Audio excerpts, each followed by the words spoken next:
Welcome to the Transformative Principal. I am your host, Jethro Jones, and you can find me on Twitter at Jethro Jones. I want to take a minute and invite you to participate in the Transformative Leadership Summit this year.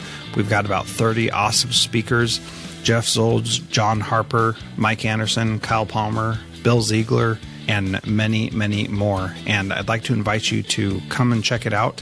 Over the next few weeks, I'm going to be releasing little mini episodes of the Transformative Principal podcast that are highlights from the Transformative Leadership Summit, so you can get an idea of who you're going to be learning from and what you will get from it. So I hope you enjoy it, and thank you so much for listening to the Transformative Principal podcast. Go to transformativeleadershipsummit.com to sign up for that event. It'll be July 31st through August 8th. I always forget to say that.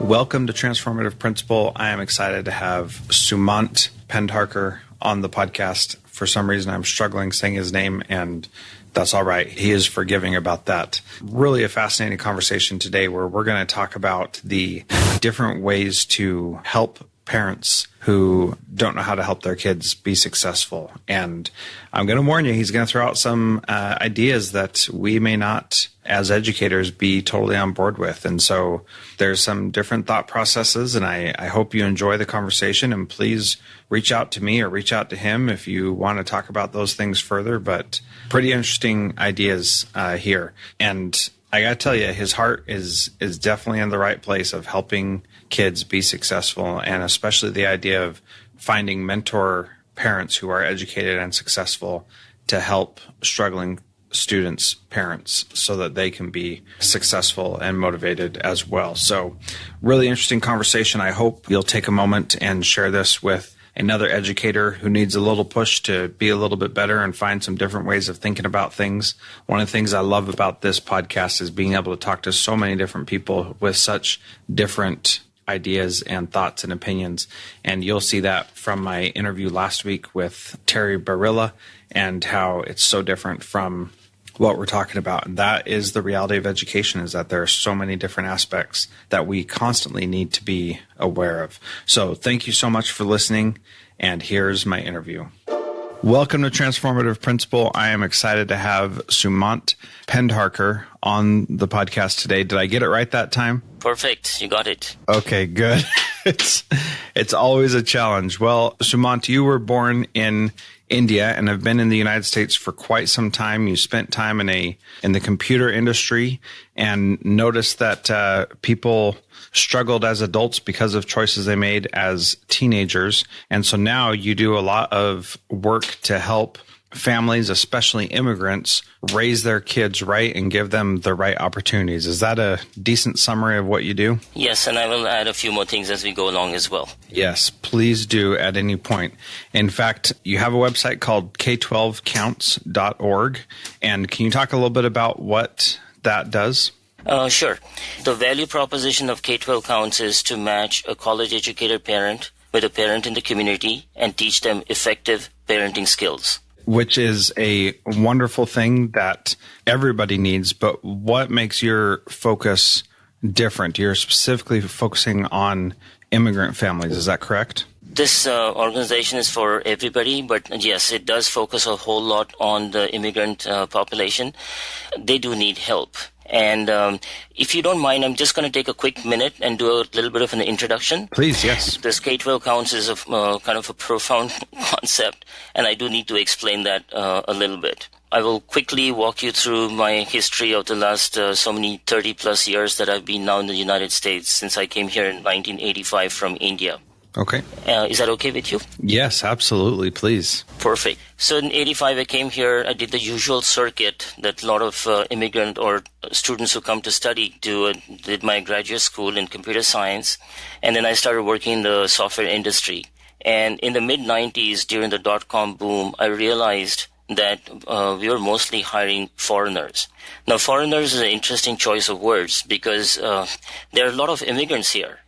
But what really bothered me a lot was we had to hire people from other parts of the world and bring them here on those coveted H-1B visas, which is the source of major controversy even now. And I wondered, why is it that when the United States has such fantastic schools and the whole world really comes to study here, why are the local kids not applying for these jobs? And so if I may just interject real quick, why are the local kids not applying for these jobs? You're talking that kids who should have the same ability to be successful, but for whatever reason are not, correct? That's right. Absolutely Okay. right. And I'm going to tell you something else too. I'll just digress as well. My undergraduate degree is in business and finance. And my parents, I had excellent guidance from home.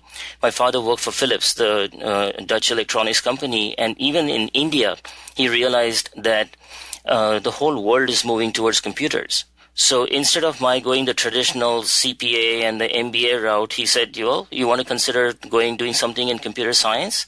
And think of me from a degree, an undergraduate degree in finance, to come and do a graduate degree in computer science in the United States. That means all operating systems and data structures and the whole works, changing majors. I will say it was difficult, but it's doable. And so Absolutely. It's fantastic when this country gives you those kind of privileges to come here and change majors and make things happen for yourself.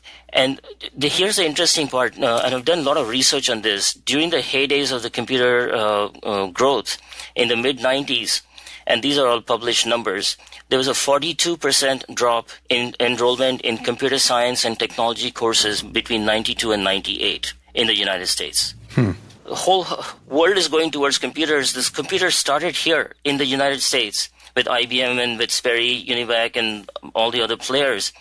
And the local public here is not going into those kind of jobs or training their youth or students to move towards those technology jobs. Yeah, and that's definitely a problem. So what I did was I thought maybe it's a career planning issue. And by the way, I've written quite a few technical books as well. And I decided to do something more for mainstream.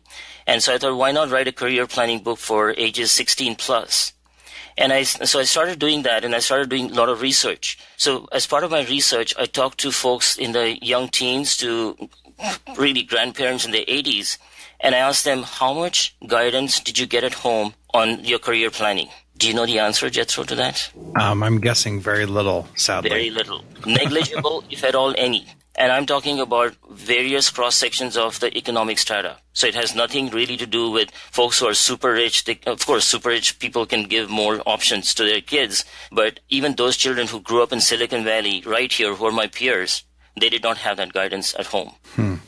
Interesting. So if they don't have that guidance at home, they don't really have another place to get it. And the burden for that comes on the schools, I imagine. That's correct. And which I don't agree to. It should not be on the schools, and we'll come to that as well during this whole conversation, I hope. But it doesn't come on. It shouldn't be on that. It should be on the parents. The parents are looking at that every day. They're looking around them, and even if they're themselves not in technology, they're perhaps working for somewhere where there is technology in use, right? Yeah, absolutely. And they're seeing these. If you remember the book on jobs by Walter Isaacson, I think it was page 42, he writes that there were 60 pages of help wanted jobs or help wanted ads in the San Jose Mercury News. 60 pages. Wow. That's a lot. That's a lot. And it still happens. I mean, it's still, there's so much more openings for people with computer skills. Okay, let's come back to, so that led me to write a book called Raising Yourself, Making the Right Choices. The book is mostly sold out. If folks want to see it, they can go to hillviewbooks.com and browse the book online. Yep, and I've got a link to that in the show notes. And so the reason I titled the book, okay, so let's go back to the thing of writing a book for 16 plus on career planning. I showed the table of contents to a few of my coworkers, and one of them mentioned that I should write something for ages 10 to 14. And the reason for that is kids in the United States have a lot of choices. And one of the things they do is make decisions for themselves, which is rather shocking for me because in most of the Asian countries, the parents raise the children. In the United States, the children have that freedom to make critical choices for themselves, including choices like whether they will finish high school, which really is not something that a choice should be left to the child to make because they don't realize the long-term consequences of dropping out of school, either finishing high school or not even finishing high school. Yeah, that's a very real issue. And again, this was a study that was substantiated as well. Somewhere along the way, I came across a link for that between the ages of 10 and 14, the children in this country make that decision. And it is a life-altering decision. And of course, fortunately, America is a country of second chances. So somebody can go back to community colleges or go to other colleges and do what they want to do, which is great. But they've lost precious time. And so what I thought about was, so I researched a lot on that book, and my book has now been out for 15 years, Raising Yourself, Making the Right Choices. And here's an interesting thing. That book is for ages 10 to 14. 15 is really stretching it. And can you believe the feedback I've received on the book? The feedback has been from parents and adults telling me to my face, or professional reviews of people that I don't even know, that they are learning something from that book. Wow, that's fascinating. And that's what set me on the journey to start K-12 Counts, was if the parents are learning from a book that's for ages 10 to 15, what are they doing for their children? Yeah, absolutely. And I have an advantage. I grew up in a different country. I came here when I was already college educated, and I was here to study and make a career or whatever for myself.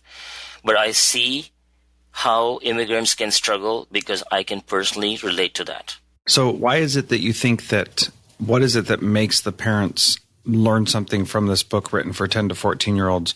What is it that they're missing?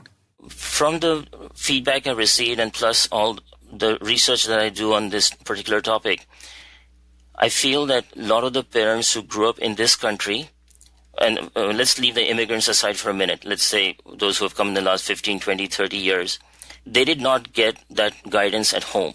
And so when they are raising their children, they are unable to transfer that knowledge and say, we expect you to go to college. We expect you to have this career. So that is a big issue. In the last few years, I've asked this question randomly to folks. How much guidance did you get at home? And I'm now talking about folks who are born and brought up in this country, and I specifically picked folks who are 50 plus. Because I wanted to know how, because my history in this country is only since 1985. So I wanted to know what happened before. And I asked my neighbor, she's 75 years old, and I asked her, well, I won't say her name, but how much guidance did you get at home? And she says 0. I grew up in a middle-class family. We had everything that we wanted and more, but my parents never set any expectation that you will go to college. And I've heard this repeatedly. And I've heard this from various economic strata.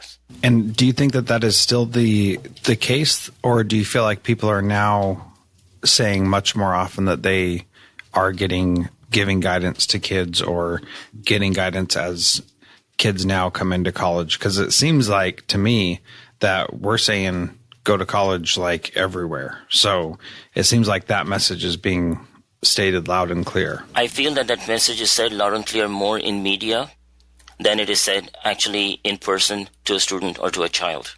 So there's a lot of conversation all over the place about children should study or go to college, but I'm not sure how well it's translating down to the level for the students themselves. And I'm going to share a couple of things with you as well. I was at a community college, and I was speaking to a student. Just casually asked him, so what are you doing? What are your plans for the future? He says, well, I didn't know that SAT and ACT was important, so I never really gave those, and now I'm trying to figure out what I need to do as my next steps. And I was thinking, really? And he's only maybe about 18 or 19. I'm sorry, I didn't ask him for his age. But let's assume he's 20 or just thereabouts. Why didn't he not know that? And I don't blame the school system on this. I'm actually appalled at how much everybody, including society, public, and parents, expect the schools to do. This is not for the schools to do. This is for the parents to set the expectations at home. So if parents need to be saying this, how do we help parents know they should be saying this if they don't know themselves? So let's take a step back. I've also wanted to bring something else on this particular conversation too, and that is a lot of the schools don't have, and feel free to correct me if I'm wrong, do not have an exit exam. They don't have a graduation exam. Yep. I forget the full form of OECD, but they do the annual country ranking in education, and they have a PISA, P-I-S-A, ranking, and I believe the U.S. is somewhere in the 15 to 25, somewhere in that range. I did an informal study of the schools which are on the top, and that's all the Finland and Singapore and some of the other European countries. Every one of those places has an exit exam. And that exit exam is very important because it's a benchmark. It's a goal that a student should go for. If they can get their GED or whatever after a few years, it's like a moving deadline. It's like my learning Spanish. I don't absolutely need it. I'm learning it, but I've been learning it for the last 2 years. I don't have a deadline. And there's some more stuff as well for the benchmark exam. I know the schools get dinged for not performing. I don't agree to that. I think it's the parents who are not performing and the students who are not performing. And in any organization, whether it's a private sector, the government, or the school system, and I'm just speaking on all these three as a kind of a wide benchmark, in every organization, they're competent and incompetent or not so great people. But it doesn't mean that everybody's incompetent. So just to say that the school system is not working is not correct. And now let me share this with you. When I founded K-12 Counts about a year and a half ago, and Jethro, please feel free to interrupt because I may be on a soapbox, so jump in, please. Yeah, no problem. I certainly will. Okay, thank you. K-12 Counts, we have a team of 5 folks. We have 3 teachers who have either retired or still working. Out of those 3 teachers, 2 teachers are fluent in Spanish. We spent more than a year at a high school in San Jose, California. And at times, there were 5 of us waiting in a room. We had already posted our hours that we're going to be there every Wednesday from 4 to 6. How many parents show up? 0. What is the school's ranking? And this is based on the old ranking with the API scores, 2 on 10. We did a survey with every parent and asked these parents who signed up. There were 11 of them that signed up to work with K-12 Counts. And this is for free. They get all this help for free. And we did this. We asked them those questions about how their children are doing, where they need help, and all that. And these are parents who clearly said, our children need help. They're high schoolers. Now, this is a high school, right? And so we said, okay, fine. We'll find you the tutor help. We'll find you help them with their career planning. Just show up. Did they show up? They did not show up. And this is one-on-one attention within the language with which they're comfortable. How can these parents turn around and say, the school is failing us? Yeah. So then the question becomes, and we get this a lot in education, that we have parents who know their kids are struggling and then the parents don't come to parent-teacher conferences or things like that. So why don't parents come when they know they need that help? I have again asked these parents too, and some of them don't feel comfortable because they themselves did not attend school or they went to 2nd, 3rd, 4th, 5th grade. But frankly, that's not a reason enough for them not to show up. And I was going to leave this for the conclusion because I know you have a favorite question to ask, but I'm going to say that here and I will say that again perhaps at the conclusion. And that is the school system should assign a portion of the grade, maybe 20%, 30%, to a parent showing up on the school campus at least once or twice in a year. And make that some kind of an incentive because there's nothing else that seems to be bringing these parents to the school. So tie it into the student performance. Is this a little too radical to say on your show? Not too radical to say on my show. However, I know there will be pushback on that. So how will that help? Because part of the problem is that the parents aren't coming because their kids are already failing. So how will penalizing them even more help them want to come in at that point? Jethro, that's a little bit of a soft push that I'm saying. I mean, I can say that so hard to you on this phone because we are professional and we can say this. But if we have to, there's that whole incentive that if you show up, you get this much at least. There are other, and I'll talk to you more about that as well, but main thing is the parents must show up. It's not enough for them to drop them at the outside in the gate, if at all, and then just leave for the day and then expect a scholar in the evening. It doesn't work that way. There's a mindset change that has to happen. And unless that happens, the education system here is going to forever have this challenge. Yeah, I agree with that. And I'm going to digress, and I actually wrote a LinkedIn blog post on this. About 12 years ago, I was in Singapore, and I have a friend, and I normally stay at his house when I'm on my way to India or back to the U.S. And there was a screaming headlines at the Straits Times. How do we get Singaporeans to think for themselves? Here's a country that's known as a nanny state, and it's an official term, so I'm not really, just using a broad brush on them, but they are officially called a nanny state. Mm-hmm. Because if somebody else does the thinking for them, have you been to Singapore? It's a fantastic country, really. No, I've been to Russia and Finland, and that's it. Incredibly well organized. Incredibly well. So here's a headline 10 to 14 years ago. How do we get Singaporeans to think for themselves? Because if they've been spoon-fed all their life, and their country's exports are now changed from just they had a duty-free shopping and some other ways in which they used to generate business. But that has now changed. They need technology to come in, and they need the local population to step up to the plate. So what did they do? They built the biohub, or a biopolis. Are you familiar with that? No. Tell me more about that. So the Singapore government gave 6 to 7 billion, that's with a B, to powers to be and said, we need to be a biotech hub in this whole Asian region, and so make it happen. So those folks who were chartered with creating the Biopolis, and I'll send you a link to that after our show as well, went ahead. They actually came to the U.S. and they raided the universities in the United States. They went up to well-known professors in molecular biology, whatever, all sorts of DNA and stuff like that, and put a blank paper in front of them and said, come work and set up a lab. We'll give you unlimited money. We'll give you whatever you want. Just come to Singapore and set up a lab. Now, traditionally for professors in the United States or in a lot of other countries as well, they have to do fundraising and they have to get grants and they have to do all sorts of stuff.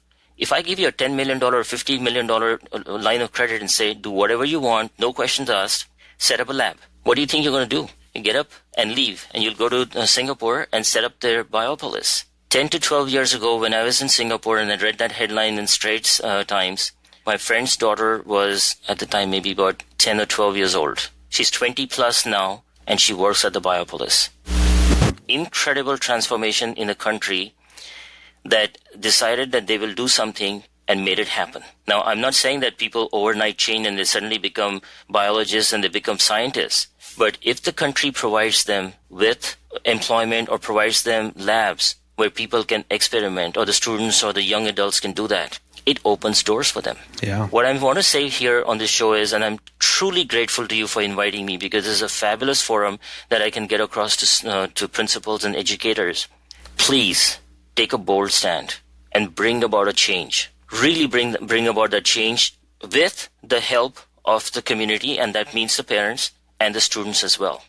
And as far as the parents are concerned, let me share, since this conversation was to be more around immigrants, let me share that with you as well. There are essentially, effectively, at least two sets of immigrants. One is the educated and aware, and the other ones are lesser educated and those who struggle to get assimilated into the system. So so the latter batch also have a hard time understanding how the credit system works, and they get into the debt, and they get into payday loans, and they get into all sorts of things, which really is, holds them back. Yeah. The language level of both the groups oftentimes is same. I work in Silicon Valley. I hear every possible language here. And I know for a fact, because from personal experience, that a lot of my peers, they have come here educated, or they've come here with a drive, and they are the aware immigrants. They network and find answers for their children and get the kids to perform well. The other group struggles. And so K-12 Counts is working more with the latter group. So language is not an issue. It's the attitude to say that, look, I need to do something for my kids. Other kids are doing better. Yeah. So if language isn't the issue, that's where we typically go. We offer parent language classes in some schools and make sure that there's translators and things like that. If attitude is the issue, how do you change that attitude so that people will be more engaged in the process? Seriously, make an announcement nationwide that there will be high school exit exams or graduation exams 5 years or 6 years out from now, and you need to get your kids ready. And schools will offer what they're offering right now. Plus, there's so many nonprofits around who are willing to help. But there should be a stake in the ground in saying, this is the deadline for this, and this is what we're going to do. This is the only country in the world where I don't see a sense of urgency with the parents or the kids, and I don't see them having some kind of a benchmark that they should shoot for. And this what I'm sharing with you is based on extensive travel in Europe and Asian countries. I have not been to South America as much to comment on them. So that's really fascinating. So that was a great interview. And as you can hear, Sumant has some very great ideas, grandiose ideas, and certainly taking a bold stand is an important thing to do. So I hope you enjoyed that interview. Next week, I'm going to continue the conversation. We're going to talk a little bit more about how to support kids with resources that are already there. And he's going to share his article about why the Atlanta teachers cheated and why probably everybody else would also. And, that's a very fascinating discussion that I've spoken about just a little bit, and I talk a little bit more about that here. So thank you so much for listening, and please share this with someone else, and thanks for your time. Transformative Principal is a proud member of the Education Podcast Network. Podcasts for educators by educators. Visit edupodcastnetwork.com for more great podcasts.